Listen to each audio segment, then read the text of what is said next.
Assalamualaikum warahmatullahi wabarakatuh. Bismillahirrahmanirrahim. Bapak Kepala Sekolah, Bapak Ibu Guru anu kusim kuring dipihormat, rarencangan anu kusim kuring dimuliakeun. Puji sinarang syukur urang sanggakeun ka Gusti Allah Nu Maha Suci. Margi urang sadaya tiasa kempel dina ieu acara. Shalawat sinarang salam mugia dilimpahkeun ka junjungan alam Kanjeng Nabi Muhammad sallallahu alaihi wasallam. Mudah-mudahan dugi ke para sahabatna, para tabiatna, tug dugi ka urang sadaya anu nganut kamantena.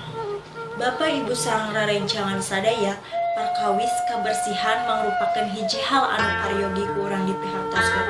Naon margina kabersihan ieu mangrupakeun hiji kunci kahirupan urang di alam dunia, di mana urang bisa ngarawat kabersihan lingkungan sakola atanapi lingkungan rumah tanggi. Hartosna urang tos ngalaksanakeun tina sebagian iman. Lamun dina hadisna nyaeta anu hartina kabersihan teh mangrupakeun bagian tina kaimanan. Kukituna urang kawajiban urang salaku siswa kedah ngalaksanakeun kabersihan sakola. Lingkungan sakola bisa bersih lamun urang bisa ngajagana. Kukituna kabersihan sakola kudu dipiara kalawan sae. Insya Allah urang anu nempatan ieu tempat bakal sehat tebih tina penyakit anu datang tina kotoran. Sakitu we ti simkuring. Hapunten bilih aya kalapatan sareng kakirangan. Wabillahi taufiq wal hidayah. Wassalamualaikum warahmatullahi wabarakatuh.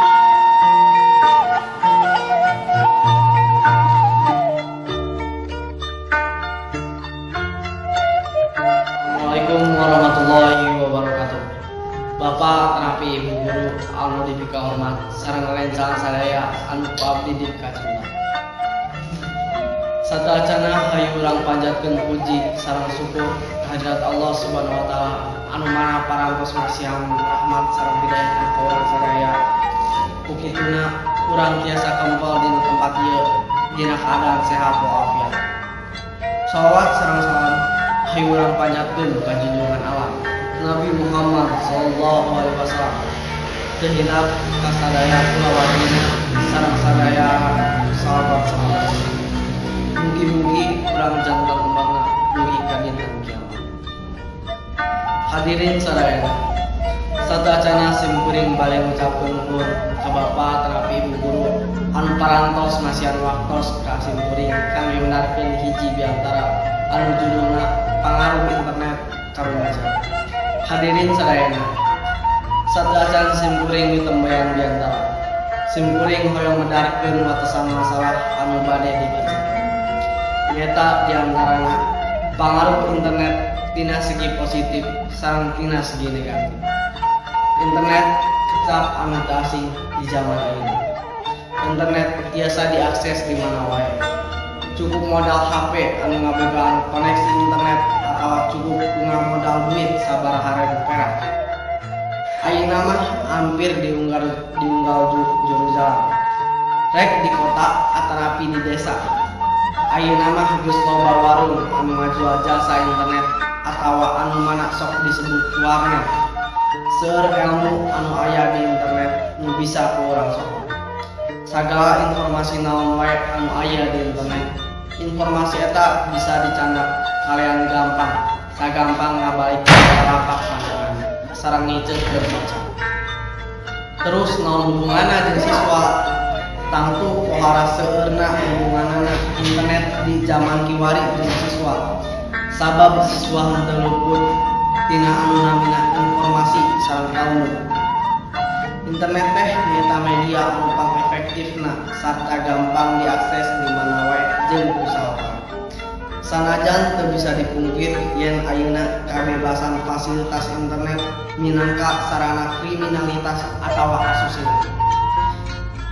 Reak pisan hal-hal negatif tina internet. Salah sahiji contona nyaeta pikeun anu kakarami kawalong kana internet nyaeta bisa ngabuka situs-situs gambar-gambar sareng video-video anu teu sawajarna.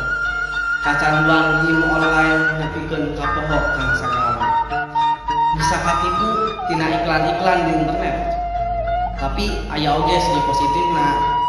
Siswa bisa neangan informasi anu luas mun dibanding han saukur tiup cicing ngaragapkeun gurun ragil bisa nambah rangsangan dina jejaring sosial jeung hajaban. Rumaja nyata makhluk anu rentang kanu parawahan di sakuriling. Rumaja biasana sok nurutkeun anu dominan anu aya di sakuriling. Maka eta halusna lamun urang bisa bijak nggunakeun internet keur kamajuan diri sarta pribadi urang sorangan. Sakitu heula biantara anu tiasa paham kusim kuring tapikeun kirang sareng leuwihna abdi nuhunkeun hapunten. Wabillahi taufiq wal hidayah. Wassalamualaikum warahmatullahi wabarakatuh.